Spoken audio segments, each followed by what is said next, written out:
તારીખ આજે 5 માર્ચ 2026 રોજના અનુક્રમમાં આપણે શ્રી રામાનુજાચાર્ય વ્યાસસૂત્રનું શ્રી ભાષ્ય જે છે તે જોઈ રહ્યા છે. ગઈકાલે આપણે જોયું કે ભાઈ બ્રહ્મ જે છે તે બ્રહ્મને વિશે જે અજ્ઞાનનો અનુભવ જે છે તે કેવી રીતે થાય છે. તો જો બ્રહ્મ પોતે જ એમ કહે કે સ્વતઃ થતું હોય તો પછી બ્રહ્મમાંથી અજ્ઞાન અનુભવ ઉપજ્યા કરે તો તેથી કોઈ દિવસ મોક્ષ જ નહીં થાય. બરાબર, કારણ કે અજ્ઞાન જે છે તે આમને આમ જ ચાલતો રહે. હવે એમ કહે કે બ્રહ્મ પોતે અનુભવ સ્વરૂપ હોવાથી અજ્ઞાનનો અનુભવ એ જ એનું સ્વરૂપ જ છે અને અજ્ઞાનના અનુભવની તો અજ્ઞાનના બાધક વડે નિવૃત્તિ થવી જોઈએ. જેમ મિથ્યા રજતના બાધક જ્ઞાન વડે રજતના અનુભવની નિવૃત્તિ થાય છે તેમ એટલે કે બાધક જ્ઞાન વડે અજ્ઞાન અનુભવરૂપી બ્રહ્મના સ્વરૂપની જ નિવૃત્તિ થઈ જાય.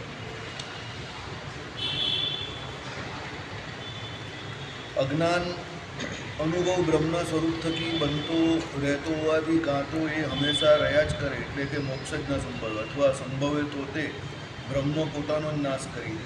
બ્રહ્મનો પોતાનો નાશ પ્રાપ્ત થાય તે આ રીતે બ્રહ્મ પોતે અનુભવ સ્વરૂપ એટલે અજ્ઞાન અનુભવ અને બ્રહ્મ એ બે એક જ, અને અજ્ઞાનનો અનુભવનો જ્ઞાનથી નાશ થાય એટલે બીજા શબ્દોમાં બ્રહ્મનો જ્ઞાનથી નાશ થાય.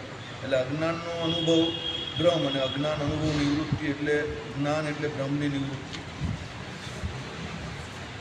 ઓકે, હવે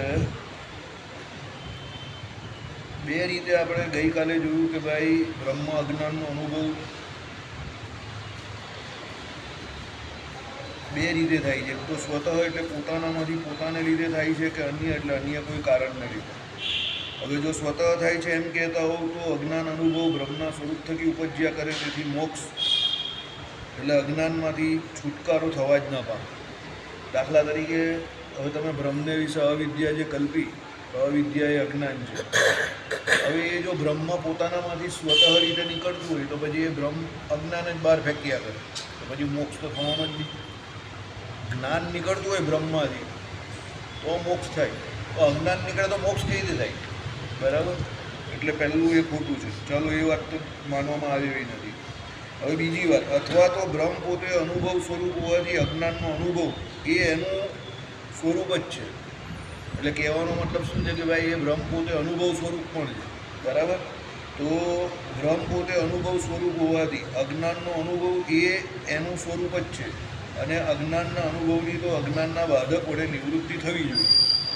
એટલે કહેવાનો મતલબ શું છે કે ભાઈ અજ્ઞાનના અનુભવની જે કોઈ વાત હોય તો એ અજ્ઞાનનો અનુભવ કરતી હોય તો પછી અજ્ઞાનને દૂર કરો એવું બાધક જ્ઞાન થાય તો પેલો અનુભવ જે છે ખોટો તે દૂર ચાલ્યો જાય ને. ગઈકાલે આપણે પેલું રજતની ને એની વાત કરેલી ને, પેલા કલ્પેશવાડીને મેં જે છેલ્લું ઉદાહરણ આપેલું એ પ્રમાણે. કેવી રીતે તો સાંભળો, જેમ મિથ્યા રજતના બાધક જ્ઞાન વડે રજતના અનુભવની નિવૃત્તિ થાય છે તેમ રજતનો અનુભવ તમને થયો કે ભાઈ સૂર્યનું કિરણ પડ્યું તો તમને શું લાગ્યું કે છીપલાની અંદર રજત એટલે ચાંદી દેખાય, એટલે તમે ઊભા થઈને જોવા ગયા. પણ જેવી તમને ખબર પડી ગઈ કે આ તો કંઈ રજત નથી એટલે ચાંદી નથી, પણ આ તો શું છે, પેલું છીપલું છે, એટલે છીપલું છે, એવી તમને જેવી ખબર પડી એટલે પછી તમારા અજ્ઞાનની નિવૃત્તિ થઈ ગઈ. કારણ કે અજ્ઞાનનું બાધક તમને ખબર પડી ગઈ. અજ્ઞાનનું બાધક શું કે ભાઈ તમને જે ખબર પડી ગઈ કે આ છીપલું છે તે એનો બાધ થઈ ગયો, એટલે અજ્ઞાનનું બાધક એટલે અજ્ઞાનની નિવૃત્તિ થઈ ગઈ.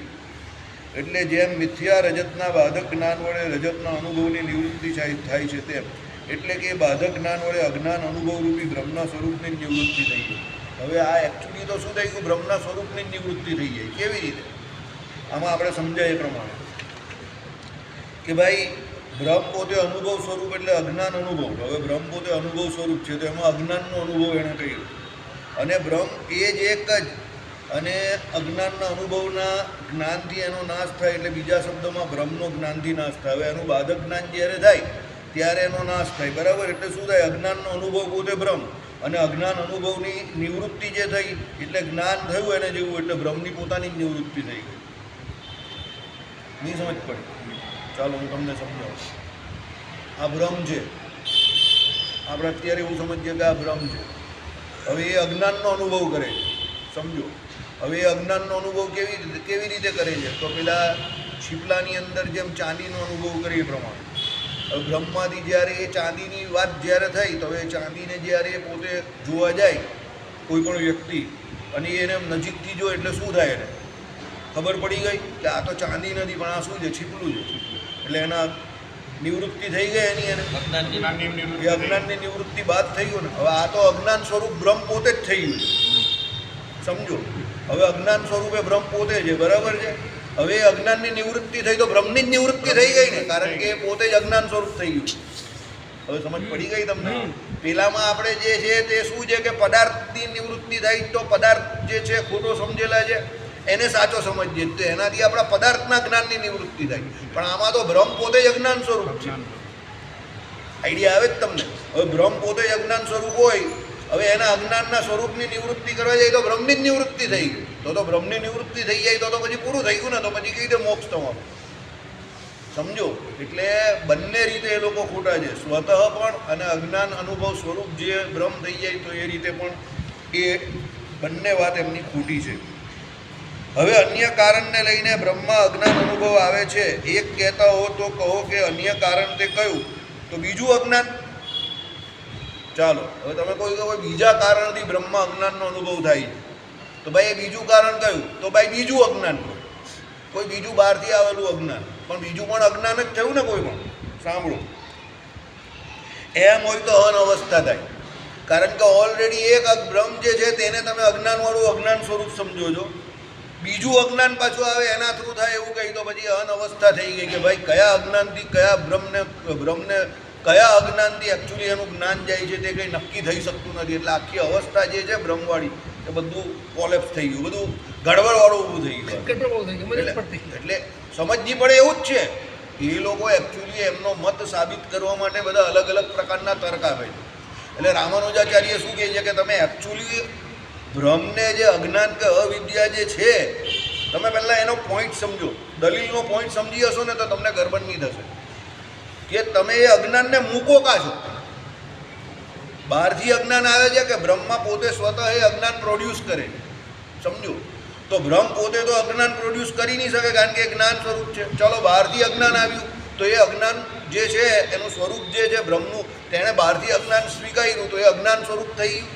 હવે એનો બાદ કરવા જાય તો એ બ્રહ્મ પોતે જ અજ્ઞાન સ્વરૂપ છે તો એનો બાદ, કારણ કે એ લોકો ગુણને તો માનતા નથી. આપણે તો શું છે કે ધર્મભૂત જ્ઞાન એટલે જ્ઞાન દ્વારા આપણે બાહ્ય વિષય જે છે એને ગ્રહણ કરે એ પ્રમાણે. અશોકભાઈ મોડું જોઈ આવો ને ત્યાં બેસજો દૂર જરા, જગજીતસિંહની ગઝલ જેવું કરે. એમાં એવું છે, મને તમે બોલો છો ને એમાં ઘટક જ પડતી એટલે તમને એટલે તમો ગુણ વર્તે એટલે જ મેં કીધું મોડું જોઈ આવો. સમજો. હવે એ બ્રહ્મનું સ્વરૂપ જ અજ્ઞાન સ્વરૂપ થઈ ગયું તો એનો બાદ કરવા જાય તો બ્રહ્મનો જ બાદ થઈ ગયો. રામાનુજાચાર્ય શું છે કે એમને એ લોકોની દલીલમાં જે અવિદ્યા ભાવરૂપ જે અવિદ્યા જે છે જેને કારણે આખું આ જગત જે છે તે અજ્ઞાન એ લોકો માને છે, એ અવિદ્યાને તમે મૂકો કા છો એ પૂછે છે.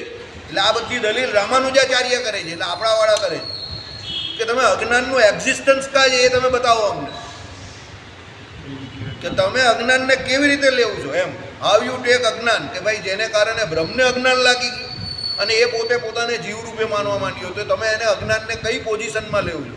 આ લોકોના ફિઝિક્સમાં આવે એ પ્રમાણે કે ભાઈ ફિઝિક્સમાં જે કન્વર્ઝન થાય તો કઈ જગ્યા પર પેલો કેટાલિસ્ટ જે છે તે એક્ટ કરે છે અને મૂળ પદાર્થ જે છે એની પર એ જગ્યા પર એક્ટ કરે છે અને આ આટલી જગ્યા પર આટલા ડિગ્રી ટેમ્પરેચર પર એનું કન્વર્ઝન આમાંથી આમાં થયું. તો જ્યાં સુધી એ કેટાલિસ્ટે કામ નહીં કરેલું અને આટલી ડિગ્રી ટેમ્પરેચર પર એને ગરમ નહીં કરેલું ત્યાં સુધી એના મૂળ ઓરિજિનલ સ્વરૂપમાં હતું. સમજો. એમાં વસ્તુ પ્રોબ્લેમ શું છે, વક્તા પોતે સમજાવો તો બહુ માંગતો હોય પણ શ્રોતા બિચારા હાવ ઢીલા હોય તો બિચારો વક્તા શું કરવાનો? શ્રોતા એવું જ માની બેસે કે અઘરું છે ને ચાલી શકે એવું જ નથી સભામાં ને સમજી શકાય એવું જ નથી. તો પછી શ્રોતા એને જે કહેવા માંગતો હોય એને કેટલું લાઇટ તમને પીરશે? હવે આનાથી વધારે તો લાઇટ એને કેટલું કરી શકીએ? એટલે તમારે પોતે થોડુંક તૈયાર થઈને આવવું પડે કે ભાઈ અહીંયા બોમ્બ પડવાના છે તો આપણે થોડી છત્રી બત્રી લઈને જઈએ. પછી તમે અહીંયા આવીને ઊંઘો ઝોલા ખાવ ભાઈ કે કોઈ અઘરું છે તો એને કોઈ, મેં તમને શું કહ્યું, તત્વજ્ઞાન શીખવું હોય તો એ પહેલાં 10 મિનિટ જરા નાનું સરખું ઝોલું મારી દો, મોડું બોરું સાફ કરીને આવો, આંખ બાગ જોઈને આવો. હવે તમે હું આખા દિવસ કામ કરીને આવેલો ને પછી અહીંયા આવો ને પછી પેંગડામાં પગ મૂકીને બ્રહ્મ જ્ઞાનની પ્રાપ્તિ કરવા જાવ તો એમ થોડી થઈ જાય. સત્વગુણ વર્તવો જોઈએ ને એના માટે. મારી ગમે એટલી તૈયારી હોય પણ તમારી તૈયારી નથી તો હું એકલો શું અહીંયાથી બકવાસ થોડો કરવાનો છે. સમજો, તમારી પણ તૈયારી જોઈએ ને. મને જે સમજે છે તો હું તમને સમજાવું, પણ તમારી તરફથી કોઈ રિએક્શન તો આવવું જોઈએ ને. તમે આવું ફ્લેટ જ બેસી રહો તો પછી પેલા જગજીત સિંહની ગઝલ નહીં જેમ. જગજીત સિંહે એક જગ્યા પર ગઝલ ગાતા હતા ને તો પહેલી લાઈનમાં એક માણસ બેઠેલો ને તે કોઈ એક્સપ્રેશન જ નહીં આપે, આમ બેસેલો બેઠેલો જ રહે, હસે નહીં, કંઈ જ નહીં કરે. 4 ગઝલ પૂરી થઈ ગઈ ને ભાઈ જગજીત સિંહે એને પૂછ્યું, ભાઈ તને મારું ગાવાનું સારું નહીં લાગતું? તે કહીને એવું કંઈ નથી, મારો ચહેરો જેવો છે, હું એક્સપ્રેશન નહીં આપતો. એટલે જગજીત સિંહને થયું કે આ માણસ સંગીતને લાયક નથી, કાં કોઈ ટિકિટ આપી લે આ ગીતને આગળ બેસી ગયો. એટલે એણે પેલા ઓર્ગેનાઇઝરને બોલાવ્યો અને આને કીધું કે આને ઉચકીને સીધો પાછળ બેહાડી. હકીકત છે, જગજીત સિંહે એની બનાવમાં કહેલું. આ તમને લાગે એવું કે તમે શ્રોતા છો, તમારા જે ચહેરાના હાવભાવ હોય કે તમે જે ફ્લેટ થઈ જાઓ ને એની અસર વક્તા ઉપર બહુ થતી હોય. કારણ કે વક્તા જે છે તે એનું બધું આમાં આપતું હોય, પણ તમે તમારા તરફથી કોઈ રિએક્શન જ નહીં આપો તો પછી પેલા વક્તાને મગજ પર અસર થાય એને પણ આ હું કઈ જગ્યા પર આવી ગયો, કાં ફસાઈ ગયો. સમજો, એટલે શ્રોતાઓએ પણ પોતાની રીતે તૈયારી કરવી પડે, બતાવવી પડે તૈયારી. જો જગજીત સિંહ જેવાને અસર થતી હોય તો પછી મારા જેવાને કેમ નહીં અસર થાય? તમે તો આવું ફ્લેટ બેસી જ રહ્યો ને હું નક્કી કરીને જ આવેલા કે નહીં સમજ પડવાની તો કોઈ કાળે સમજ નહીં પડવાની. પણ તમારે પહેલાં એટલી તૈયારી તો બતાવવી પડે ને કે ના મારે સમજવાની કોશિશ તો કરવી છે. તમે કોશિશ જ નહીં કરો તો કાદી સમજવાના છે? પછી ઘણાના તો બહાના કેવો હોય, આના કરતાં વધારે પેલી સેવાને મહાત્મય આપે છે પાછી. પછી ત્યાં બેઠો બેઠો સાફ કરે, પછી અડધા સત્સંગે આવે, પછી કંઈ સમજ નહીં પડતી. કોઈ માનસીમાં લાગી જાય પાછું. તો માનસી કરવાનો મારી પાસે બી ટાઈમ છે, મારે પણ માનસી કરવાની જોઈએ તો હું પહેલાં નહીં કરી દેતો. હું પણ બધું મારું કામકાજ કરીને જ આવું છું, પણ પછી આવું છું પછી મારે હું 100% આપું જ ને. તો તમે તમારા 100% આપો ને, પછી જો નહીં સમજ પડે તો. પણ તમે તમારા 100% આપતા જ નથી ને, એવું મને નહીં લાગતું કે તમે આપો છો. પછી તમારી ઈચ્છા અને હરી ઈચ્છા. બરાબર, ચાલો. હવે આ ભાઈ કાયમ અહીંયા જ બેસી જાય અંડેલી. અંડેલીને બેસે એટલે મને સમજાવવામાં સમજ નહીં પડતી એટલે હું આમ ચાલ્યો આવું જ ને તરત. તો એ અંડેલીને બેસે તો કાંથી આવડે? ઊંઘ જ આવે. તમે થાકેલા હો આખા દિવસના કામ કરેલા, અંડેલીને આમ કરીને બેસી જાવ તો આ કંઈ પેલી રામાયણ કે ભાગવત કે મહાભારત થોડી ચાલે છે કે સાંભળ્યા કરવાનું ને લહેરકી લેયા કરવાનું. આ તો તત્વજ્ઞાન ચાલે છે. આમાં તમને સમજ નહીં જ પડે. તમે અંડેલીને બેસો એટલે એક જોરું આવી જાય, વાત પૂરી થઈ ગઈ. લશ્કર કા લડે ખબર જ નહીં પડે. તો સમજો, હવે કોઈને કહે તો ખોટું લાગી જાય બાજુ બધાને, બધા કાચના વાસણ છે. બરાબર, ચાલો તમારી ઈચ્છા. પણ મને એક વાત તમે સિમ્પલ જવાબ આપજો. તમે અહીંયા નહીં શીખશો, નહીં શીખ્યા ચાલો, તો હું તમને ગેરંટી આપું છું તમે તમારા જીવનમાં આખી જિંદગીમાં બ્રહ્મસૂત્ર ભાષ્ય શીખી શકવાના છે? 45 વર્ષે તું બ્રહ્મસૂત્ર ભાષ્ય શીખવા જવાનો જ કોઈ જગ્યા પર? ગિરીશભાઈની અત્યારે કેટલી ઉંમર? 67 કે 68? 68 વર્ષની ઉંમરમાં એમને પૂછી લો, એમણે બ્રહ્મસૂત્ર ભાષ્યની કથા સાંભળી જ કોઈ નહીં. હવે તમે જ નહીં સાંભળશો. I am not at lost. Hariprakash શાસ્ત્રીએ અહીંયા જે ચાલુ કરેલું આધ્યાત્મિક તત્વાખ્યાનમ, એમણે 15 દિવસમાં બંધ કરી દીધું. સમજો, તેમાં હરિપ્રકાશ શાસ્ત્રીને શું નુકસાન થયું? એમને કંઈ નુકસાન થયું? એમને તો આવડતું જ હતું ને એમને આવડવાનું જ છે. ડરકો કોણ છે ખ્યાલમાં? કેટલા ફોન કર્યા ડરકો? એ વોર્નિંગ કરીને બંધ કરી દે. આખા દિવસમાં 20 ફોન આવી ગયા એરટેલવાળા. એટલે હરિપ્રકાશ શાસ્ત્રીને થોડી કંઈ તકલીફ પડી, એમને તો આવડે જ છે. પણ જે લોકોએ ધ્યાન નહીં આપ્યું, હવે એમાં કેટલા લોકો તો 65-70 વર્ષના આવે છે. હવે એમને આખી જિંદગી આધ્યાત્મિક તત્વાખ્યાન સમજ પડવાની છે. એને ખબર પડવાની છે કે 6 દ્રવ્ય છે ને 10 અદ્રવ્ય છે.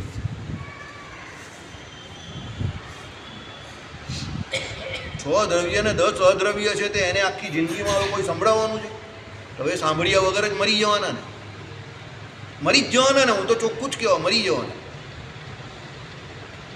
તો એના કરતાં એ એમ કહે છે કે સ્વામી તમે કોઈ સારી રીતે સમજ પડે એવી રીતે સમજાવીને એને ચાલુ રાખો તો એને ખબર પડશે ને. માણસમાં ધૈર્ય નથી હોતું ને ધીરજ નથી હોતું, અને માણસ બહુ જલ્દી મૂકી દે છે વેપન્સ, એના હથિયાર. માણસ ખાલી યાદ રાખજો, રૂપિયા પૈસા કમાવામાં અને જગતના પંચ વિષય ભોગવવામાં. એમાં જ કોઈ દિવસ ધીરજ નહીં છોડતો. એમાં એને કાયમ મરતા સુધી આશા હોય એને કે ના મારું કામ થઈ જશે, મારું કામ થઈ જશે. આખી જિંદગી કંઈ નહીં મળ્યું હોય ને તો પણ ઘસડાયા જ કરે પંચ વિષય પાછળ ને રૂપિયા પાછળ. એમાં એની ધીરજ નહીં ખૂટતી. બાકી બીજા કોઈ પણ કામ હોય તો સત્કર્મ પણ હોય તો કામ કરતો હોય મેં મોડું બગાડીને પછી બંધ કરી દે.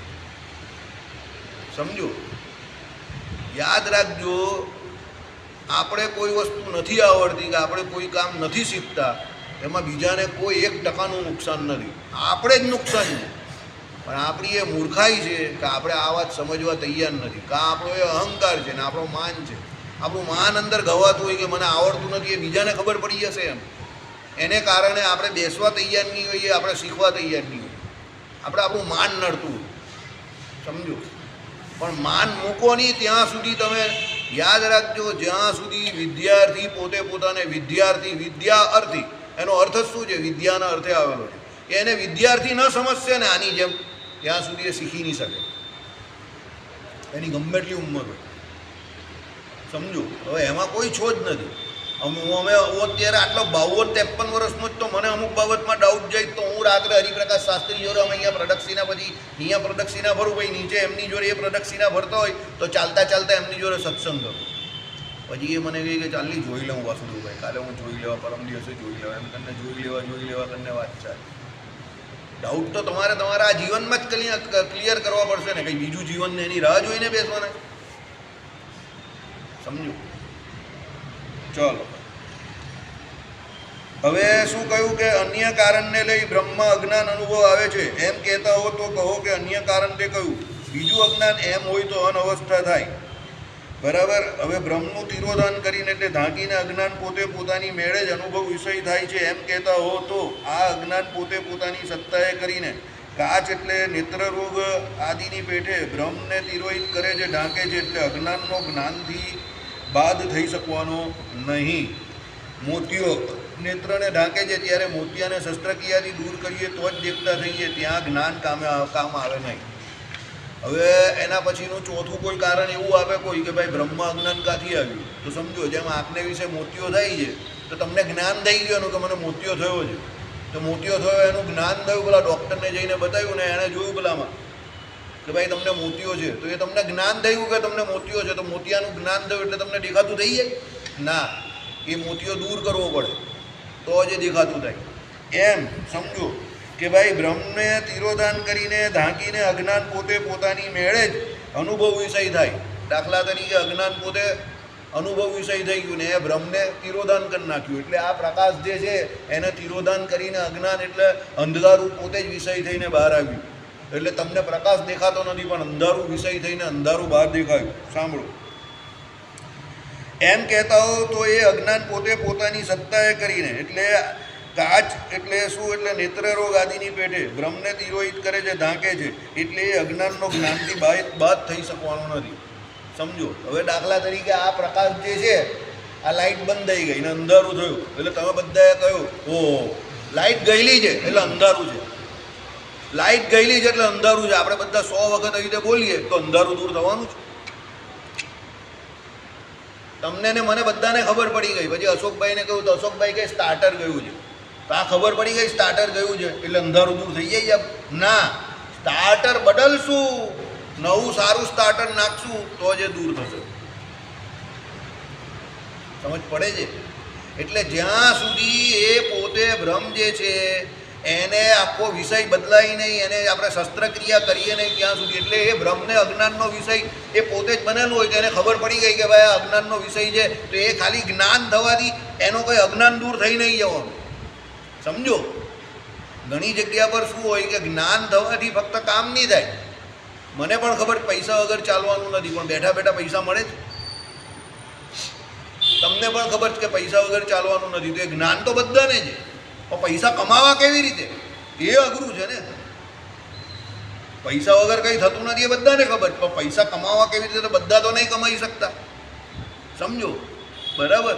એટલે કહેવાનું તાત્પર્ય શું છે અહીંયા કે ભાઈ ભ્રમને તિરોહિત કરે છે, ઢાંકે છે, એટલે એ અજ્ઞાનનો જ્ઞાનથી બાદ થઈ શકવાનો નથી. એટલે તમે ખાલી એ પેલા અજ્ઞાનને એને ઢાંકી દીધું, એના જ્ઞાનને. હવે એ વાતની એને ખબર પડી ગઈ કે આ અજ્ઞાને મને ઢાંકેલું છે, તો એનાથી કંઈ એનું અજ્ઞાન દૂર નહીં દેવાનું બ્રહ્મનું. જેમ આ પ્રકાશ જે છે, સમજો તો આ લાઇટ અત્યારે પ્રકાશ ફેંકે છે, કોઈ પણ હિસાબે આ લાઇટમાં કંઈ ખામી આવી અને લાઇટ બંધ થઈ ગઈ અને અંધકાર એ એનો વિષય થઈ ગયો, તો પછી આપણે ખબર પડી ગઈ બધાને કે ભાઈ આ અંધકાર અત્યારે ફેંકે છે એટલે લાઇટમાં કોઈ તકલીફ છે. તો લાઇટમાં કોઈ તકલીફ છે એ જ્ઞાન આપણે થયું, એનાથી અંધારું દૂર થવાનું નથી. સમજ પડી ગઈ? આ બધી રામાનુજાચાર્ય દલીલ કરે છે. આ દલીલ એટલા માટે કરે છે રામાનુજાચાર્ય કે ભાઈ વિશિષ્ટાદ્વૈત વેદાંતને સાબિત કરવા અને અદ્વૈત વેદાંતનો નિરાશ કરવા માટે. કે તમે અદ્વૈત વેદાંતમાં જે બ્રહ્મને વિશે અવિદ્યાને કલ્પેલી છે, એ અવિદ્યા બ્રહ્મને વિશે કોઈ દિવસ કોઈ કાળે સેટ થતી નથી. તમે અવિદ્યાને મૂકવાના કા? એટલે જે જોરાવરે કરીને અદ્વૈતીઓએ અવિદ્યાને ભાવરૂપ કલ્પેલી અવિદ્યાને કારણે આ બ્રહ્મ પોતે જે છે તે જીવ રૂપે પોતાને આ માને છે ને આ બધો ભેદ જે દેખાય છે તે વાસ્તવિક ભેદ નથી, એવું જે અદ્વૈતીઓ કહે છે. એટલા માટે રામાનુજાચાર્ય બધી દલીલો કરે છે કે તમે આ અવિદ્યાને કાં મૂકવાના? બ્રહ્મ પોતે અવિદ્યા પેદા કરે છે, બ્રહ્મને અવિદ્યાનો અનુભવ થાય છે, બ્રહ્મ પોતે અનુભવરૂપી અવિદ્યા છે, શું અવિદ્યા કાં મૂકવાના તમે એમ? એટલે આ દલીલ બધી રામાનુજાચાર્યની, એટલે આપણી છે, સમજો. તો તમે કોઈ પણ હિસાબે અવિદ્યાને બ્રહ્મને વિશે કલ્પી શકો નહીં, કારણ કે બ્રહ્મ જે છે તે અવિદ્યાનું શું છે? વિરોધી છે. સમજો. તમારે અવિદ્યા, તમારી અજ્ઞાન કે માયા દૂર કરવી હોય, અનંતકોટિકાળથી આપણે જે વાસના વળગી છે તે દૂર કરવી હોય, તો તમારે ઉલટી બ્રહ્મની પાસે જવું પડે, એટલે ભગવાનની નજીક શરણાગતિ સ્વીકારવી પડે. તો તમે તો એ બ્રહ્મને વિશે જ અવિદ્યા કલ્પી નાખો. તો પછી અવિદ્યા બ્રહ્મને વિશે જ આવી ગઈ તો મોક્ષ કઈ રીતે થવાનો? બરાબર.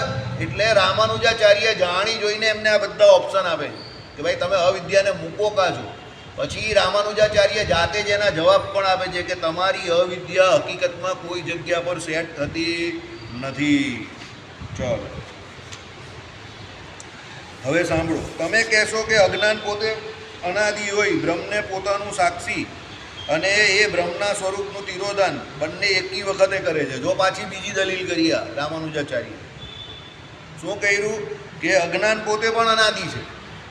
કહીએ ને ભાઈ માયા અનાદિ છે, આપણામાં તો આવે જ છે ને. આ બધી ચોઇસીસ રામાનુજાચાર્ય સામેથી આપે છે અદ્વૈતીઓને કે ચાલો તમે એક વખત એમ કહ્યું કે માયા જેમ અનાદિ છે અમારામાં, એમ તમે અજ્ઞાનને અનાદિ કહ્યું. એક તમને એવી ચોઈસ પણ આપી, ચાલો કે અજ્ઞાન પણ અનાદિ છે, બરાબર. અને બ્રહ્મને પોતાનું સાક્ષી, એટલે અજ્ઞાનનું સાક્ષી કોણ? બ્રહ્મ.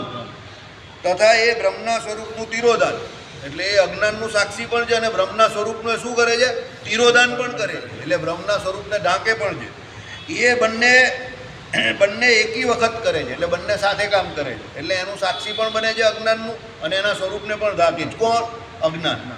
સાંભળો, અજ્ઞાન અનુભવ અને બ્રહ્મનું તિરોધાન બંને એકી વખતે બને છે. એટલે અજ્ઞાન અનુભવ અને બ્રહ્મનું તિરોધાન થઈને થાય છે કે તે વગર એટલે ઇત્યાદિ ઉપર બતાવેલા વાંધા જતા રહે છે. એટલે શું છે? એક એક કરીને રામાનુજાચાર્ય શું કરે છે કે એની અવિદ્યા જે છે એને ખોટી કરતા જાય છે. શંકરાચાર્યનો અદ્વૈત મત જે છે ને એમાં માયાવાદ જે છે ને તે સૌથી વધારે અઘરું છે. આ તમને અત્યારે જ આ બધા ટોપિક અત્યારે અઘરા લાગે છે. આ મુદ્દા આપણા પૂરા થશે ને પછી આટલું અઘરું નથી. કારણ કે શંકરાચાર્ય માયાને તત્વ તરીકે સ્વીકારતા નથી. માયા એટલે અવિદ્યા કહી છે ને અવિદ્યાને એમણે બ્રહ્મને વિશે કલ્પેલો ભાવ એટલે ભાસ કયો છે ખાલી. હવે કોઈ વ્યક્તિનો કોઈ ભાસ હોય, સમજો, તો એ ભાસને કોઈ બીજા વ્યક્તિએ સમજવો એ બહુ અઘરું કામ છે. કારણ કે એને શું ભાસ થતો હોય તો તમને કઈ રીતે ખબર પડે? એટલે તમને બધાને આ અદ્વૈત વેદાંતમાં જે અવિદ્યાનો ભાસ જગતગુરુ શંકરાચાર્યએ જે બતાવેલો છે બ્રહ્મને વિશે, એ સમજવામાં તકલીફ પડે છે. કારણ કે ભાસ જે છે તે એમણે બતાવેલો છે જગતગુરુ શંકરાચાર્યએ. એટલે અદ્વૈત વેદાંતવાળાનો ભાસ છે એ આપણે સમજવાનો છે. કારણ કે આપણે નથી આ ભાસ. આપણે તો માયાને તત્વ તરીકે અનાદિ માનીએ જ છીએ. તો આપણામાં તો માયા પૂરું તત્વ જ છે, સમજો. એ લોકના મતમાં એ અવિદ્યા શું છે? ભાસ છે, આભાસ છે, આપણે જે કહીએ તે. હવે કોઈ જગ્યા પર કોઈને પેલો કંઈ મને તમારા ઘરમાં જ કોઈ એવું કહેતું હોય કે મને કોઈ મારશે એવો ભાસ થાય છે, તો તમે વિચાર કરો કોણ મારશે? કે એ નહીં દેખાતો. હવે તમે કેવી રીતે જજ કરી શકો કે તમે એને ડૉક્ટર પાસે લઈ જાઓ કે ભાઈ આ લવારા કરે છે? તમે તો એવું જ માનો ને, રોજ પેલું પૂછે કોઈ 4 દિવસ 5 દિવસ અઠવાડિયા સુધી કે મને કોઈ મારશે એવો ભાસ થાય, મારશે એવો ભાસ થાય, તો તમને થાય કે ભાઈ આને કંઈ રોંગ છે, કોઈ કંઈ લીંબુ પીવડાવી દીધું લાગે છે, બરાબર? એટલે તમે પછી કાં ડૉક્ટર પાસે જાઓ કાં પછી કોઈ ભૂત પેલા ભૂવા પાસે જાઓ. ભાસ એને થાય તો તમને કઈ રીતે ખબર પડે?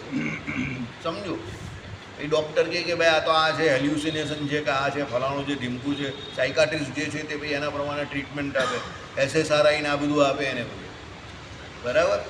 ટ્રીટમેન્ટ ઓપ્શન પણ આપે. હું તમને કહું ને SSRI આપે, બરાબર? સેરેટોનિન એવું કંઈક રીઓપ્ટેક પ્રોસેસ જે રોકે ને તે આપે. હા ભાઈ આલ્પ્રાઝોલમ આપે એટલે થોડોક રિલેક્સ થાય એટલે રાત્રે સૂઈ જાય.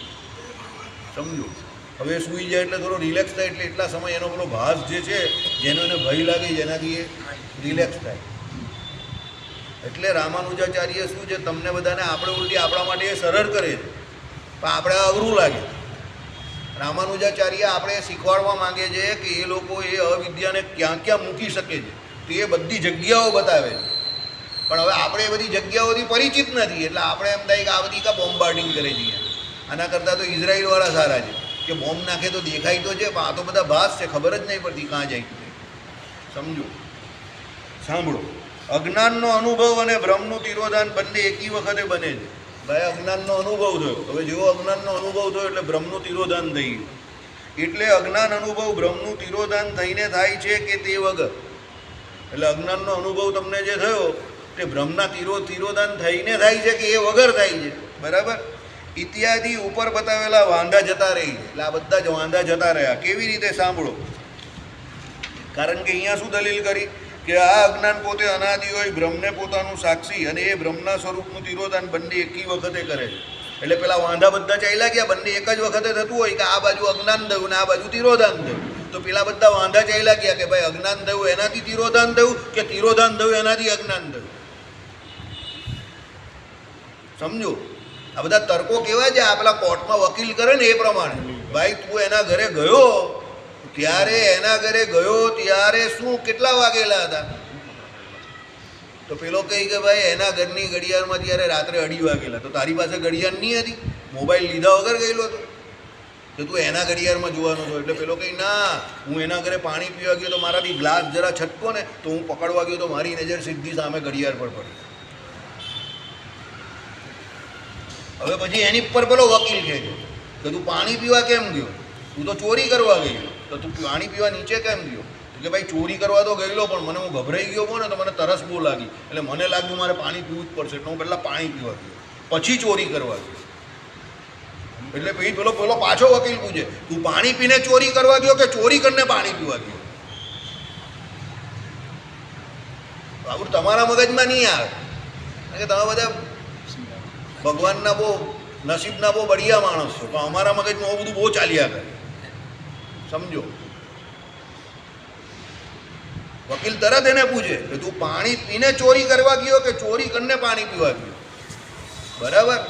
એટલે પછી પેલો કહે કે સાહેબ એમાં થયેલું એવું કે હું તો પહેલાં ચોરી કરવા જ ગયો, તિજોરીનો દરવાજો ખુલ્યો નહીં ને મને પરસેવો બહુ છૂટી ગયો એટલે પહેલાં પાણી પીવા ગયો અને પછી ચોરી કરવા ગયો. તે ચોરી કરવા ગયો ત્યારે કેટલા વાગ્યા હશે આશરે? એટલે પેલો કહે કે સાહેબ નીચે પાણી પીવા ગયેલો ત્યારે 2:30 વાગેલા, એટલે ચોરી કરવા ગયો એટલે 2:05 કે 2:10 જેવું થયું હશે. ઓકે, તો તે એ ઘર કેટલા વાગે છોડ્યું? કે 3 વાગે. તો આ ખૂન કેટલા વાગે થયું? સાહેબ એ તો તમને ખબર, ફોરેન્સિક શું કહી છે કે 3:30 આજુબાજુ ખૂન થયું. ઓકે, તો આ ચોરી કરી છે પણ ખૂન નહીં કરી.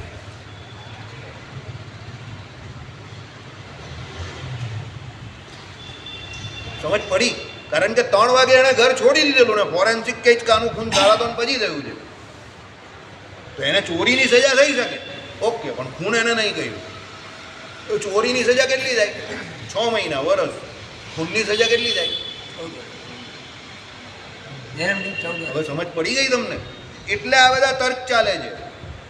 સમજો, તો આ મેં તમને એક સામાન્ય ઉદાહરણ આપ્યું, બરાબર?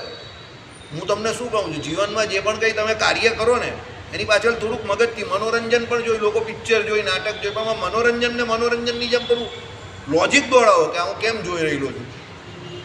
સમજો, તમારા જીવનના જે કોઈ અનુભવ હોય ને તે તમારા જીવનને શીખવા માટે વાપરો તો બહુ સરળ થઈ જશે. એટલું પૈસા કમાવા પાછળ નહીં વાપરો. બસ આપણા ગુજરાતીઓને બે જ કામ આવડે, પૈસા કમાયા કરવાના અને શાંતિથી પેલા શનિ રવિમાં ફરવા ચાલ્યા જવાનું. બધું બરાબર છે, બહુ મસ્ત ઓલવેર. બીજું કંઈ મગજ જ નહીં ચલાવવાનું. એટલે કોઈ તાર્કિક બુદ્ધિ નહીં ચાલે એ લોકો. પછી જ્યારે એનો કપરો સમય આવે ત્યારે બિચારો ગૂંચવાઈ જાય. સમજો, એટલે થોડા તર્ક જે છે એને સતર્ક, એકદમ સતર્ક રહેવો કે તર્ક કોને કહેવાય એમ. બરાબર, ચાલો. એટલે અનવસ્થારૂપ દોષ લાગતા નથી. અનવસ્થારૂપ દોષ લાગતા નથી. આ કહેવું ખોટું છે. સ્વ અનુભવ સ્વરૂપ જે ભ્રમ, તેનું સ્વરૂપ તિરોહિત થયા વગર એનામાં અજ્ઞાનનું સાક્ષીત્વ એટલે અજ્ઞાન અનુભવ બની શકતું નથી. બહુ સાચી વાત છે. જ્યાં સુધી ભ્રમ પોતે સ્વ અનુભવ સ્વરૂપ છે, એના સ્વરૂપનો અનુભવ એ પોતે કરે છે.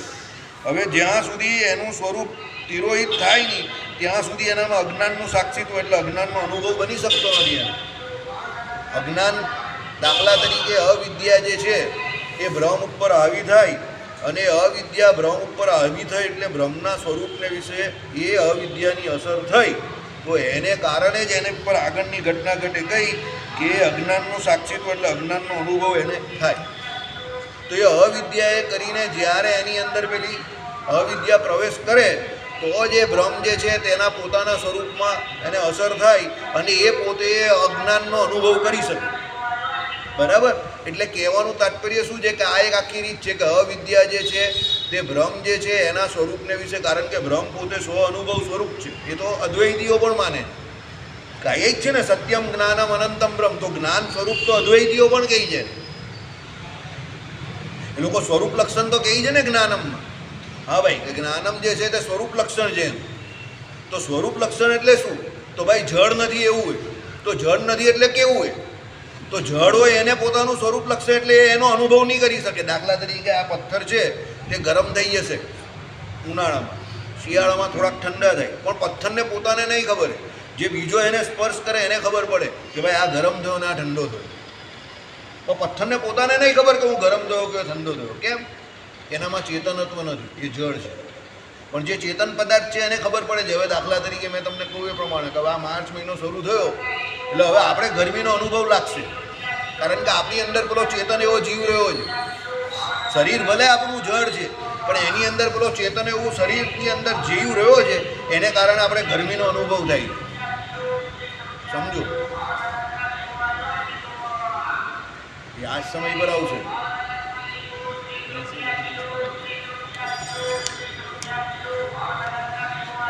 સમજો, હવે તમને આ બીજી એક વાત બહુ સરસ સમજાવવાની. આજે હું ગાડી ચલાવતો આવતો હતો ને ત્યારે મને ખબર પડી આત્માનું ધર્મીભૂત જ્ઞાન. આત્મા જે છે તે પોતે હું અંદર રહ્યો અને એનું ધર્મભૂત જ્ઞાને કરીને આખા શરીરને વિશે વ્યાપીને રહ્યો. હવે એ જે શરીરને વિશે વ્યાપીને રહ્યો, આંખે કરીને એ જોવાનું કામ કરે, કાને કરીને સાંભળવાનું કામ કરે, એમ કરીને જે કંઈ ઇન્દ્રિયો જે છે તે ઇન્દ્રિયો દ્વારા એ બધા વિષય ગ્રહણ કરે. હવે એ વિષય બધા એ ઇન્દ્રિયો દ્વારા કરે. બરાબર, અંતઃકરણ પણ ઘાટ ગળે બધું કરે. બરાબર, પણ એ ક્યારે પોસિબલ છે? જ્યારે પેલો આત્મા અંદર હોય ત્યારે. જો આત્મા નહીં હોય તો આ બધામાં કોઈ જ્ઞાન રહી નહીં. એટલે આત્મા હોતે આ બધા એનું કામ કરી શકે છે. કોણ? ઇન્દ્રિયો અને અંતઃકરણ. હવે તમે સમજજો, જ્યારે આત્મા કાને કરીને કંઈ સાંભળે છે તો સાંભળે ભલે એ કાને કરીને છે, એટલે એના ધર્મભૂત જ્ઞાને કરીને, પણ ત્યારે આત્મા પોતે કહેવાય શું છે? શ્રોતા. અત્યારે તમે બધા શ્રોતા છો. જ્યારે આત્મા પોતે પોતાની જ્ઞાન શક્તિ દ્વારા કંઈક બોલે છે તો બોલે ભલે જીભ છે પણ પોતે કહેવાય શું? વક્તા. સમજો, જ્યારે આત્મા પોતે, હું તમને અને તમે મને જોઈ રહેલા છો, તો આત્મા પોતે અત્યારે કેવી રીતે વર્તે? દ્રષ્ટા. તમે દ્રષ્ટા કોના? મારા ને એકબીજાના, ને હું તમારા બધાનો દ્રષ્ટા. હવે તમે હું જે કહું તે બહુ શાંતિથી સાંભળજો. આત્મા શ્રોતા બને, વક્તા બને, દ્રષ્ટા બને કે જે તે ઇન્દ્રિયોના યોગે કરીને જે તે વિષયને ગ્રહણ કરે ત્યારે જે ક્રિયા કરે. પણ પેલો ધર્મી એવો આત્મા જે છે એનું સાક્ષીપણું ત્યાં હોય છે ને હોય છે. એટલે હાથે કરીને તમે તમાચો કોઈને માર્યો કે હાથે કરીને જે કંઈ પાપ કર્યું એનું ગમે ત્યારે ભગવાન તમને ફળ ભોગવાવે તો જે કરતા છે તે જ ભોગતા થાય. હવે તમે એમ કહો કે ધર્મભૂત જ્ઞાન અને પેલો ધર્મી એવો આત્મા એનું કોઈ કનેક્શન જ નહીં હોય તો પછી હાથ ઇન્દ્રિયો પાપ કરે તેની સજા જીવાત્માને કઈ રીતે થાય? અંતઃકરણથી પાપ કરે તો એની સજા જીવાત્માને કઈ રીતે થાય? એટલે કહેવાનું તાત્પર્ય શું છે તે સમજો. ભલે આત્મા બાહ્ય વિષયોને ગ્રહણ કરે છે તે એના ધર્મભૂત જ્ઞાન દ્વારા ગ્રહણ કરે છે, પણ એ ધર્મભૂત જ્ઞાન એનું સ્વતંત્ર નથી. એટલે તમે એમ કહીને છૂટી નહીં શકો કે તો મારા હાથે કરેલું જ ભાઈ તો મને સજા નહીં આપે, એ તો મારા પગે કરીને લાત મારી તો મને સજા ન મળે, એ તો મારા કાને કરીને એને ખરાબ સાંભળ્યું તો મને સજા નહીં મળે, એ તો મારી જુબાને કરીને બોલેલું તે જીવાતે મને કંઈ લાગતું નહીં તો મને સજા નહીં થાય. સજા થાય છે ને.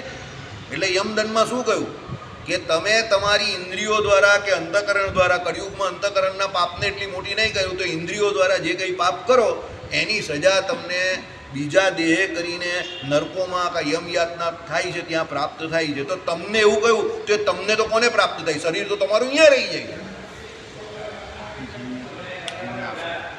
પેલા આત્માને જ પ્રાપ્ત થાય છે અને એને જ બીજો દેહ આપે છે. એટલે તમે એમ નહીં માનતા કે ભાઈ આત્મા પોતાના ધર્મભૂત જ્ઞાન દ્વારા બાહ્ય વિષયને ગ્રહણ કરે તો પેલા ધર્મીને કોઈ લેવા દેવા નથી, એવું નથી. ધર્મીને 100% લેવા દેવા છે. નહીં સમજ પડી ને તમને?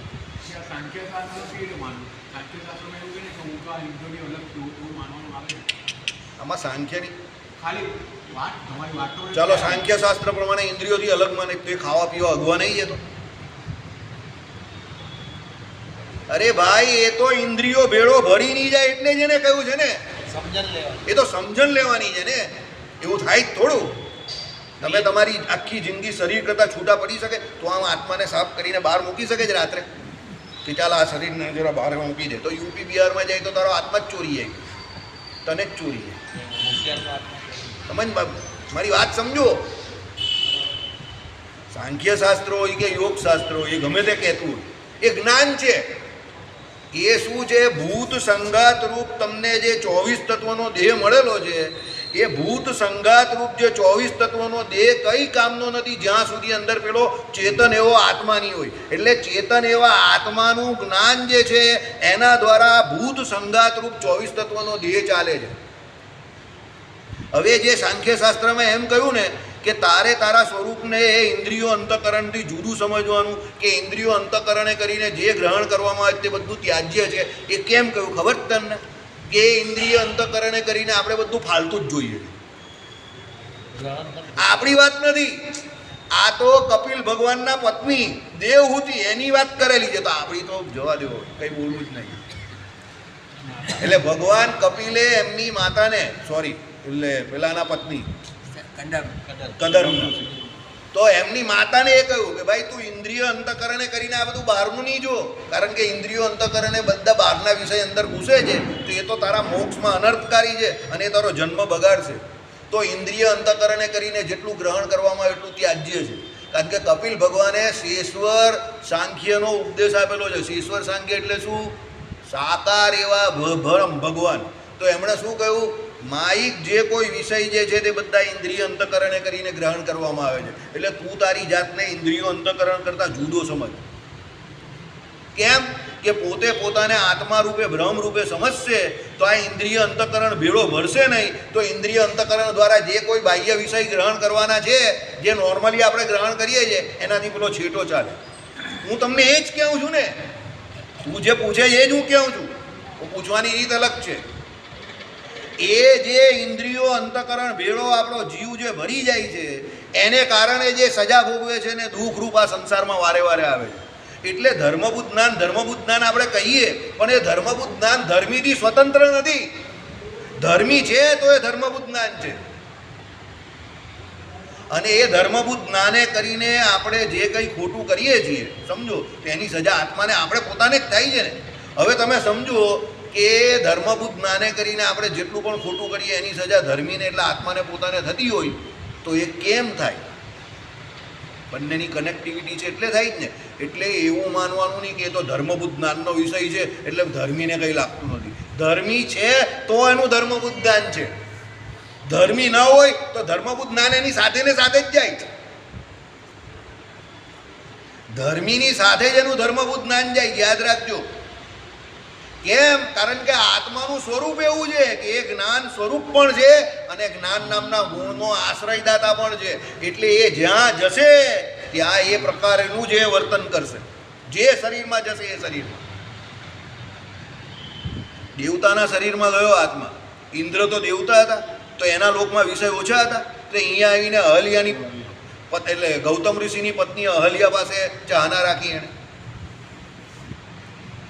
હવે ક્યાં અહીંયાના પૃથ્વીલોકના આ લોકો અને ક્યાં ઇન્દ્ર સ્વર્ગ લોકના, તો એને અહીંયાની આ જે વાસના કેમ ઉદય થઈ? કેમ?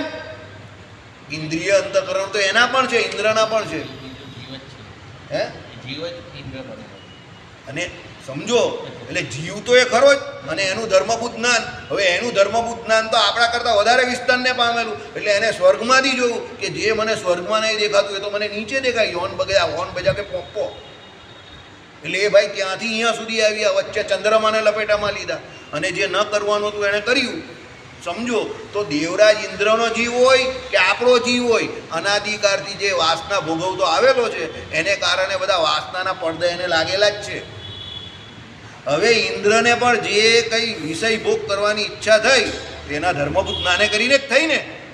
અને સજા એની પછી એના આખા શરીરને વિશે ક્ષય રોગ થયો, સમજો, તો સજા એના આત્માને થઈ ને. તો ધર્મી અંદર ઇન્વોલ્વ હતો એટલે જ એને સજા થઈ ને. કે અહલ્યાને જે પણ પથ્થર જે બનવું પડ્યું તો સજા એને થઈ. ભલે એનું શરીર પથ્થરનું બની ગયું પણ સજા તો એને પણ થઈ ને. પછી રામચંદ્ર ભગવાને સ્પર્શ કર્યો અને પછી અહલ્યાજીનો ઉદ્ધાર થયો, બરાબર? તો ધર્મીને બી સજા થઈ ને. એટલે આપણે એમ કહીએ કે ભાઈ ધર્મબુદ્ધ જ્ઞાન બાહ્ય વિષય ભોગવવાનું તે સ્વતંત્ર નથી ધર્મીથી, કે ધર્મીની જોડે જ જોડાયેલું છે. એટલે એમ માનીને છટકી નહીં જવાય કે તો ધર્મબુદ્ધ જ્ઞાન બાહ્ય વિષયને ગ્રહણ કર્યા કરે, આપણે કંઈ લેવા દેવા નથી. અરે આપણે પૂરેપૂરા લેવા દેવા છે, કારણ કે એ આપણે લઈને ધર્મબુદ્ધ જ્ઞાન છે, એ આપણું જ છે, આપણું લિમિટેડ છે. નખથી શીખા પર્યંત. ઇન્દ્રનું કાં છે? આખા બ્રહ્માંડમાં પ્રકાશેલું છે, પણ છે ઇન્દ્રનું. એટલે ઇન્દ્રએ જે પાપ કર્યું એની સજા એને મળે અને આપણે પાપ કરીએ એની સજા કોને મળે? હવે સમજ પડી ગઈ?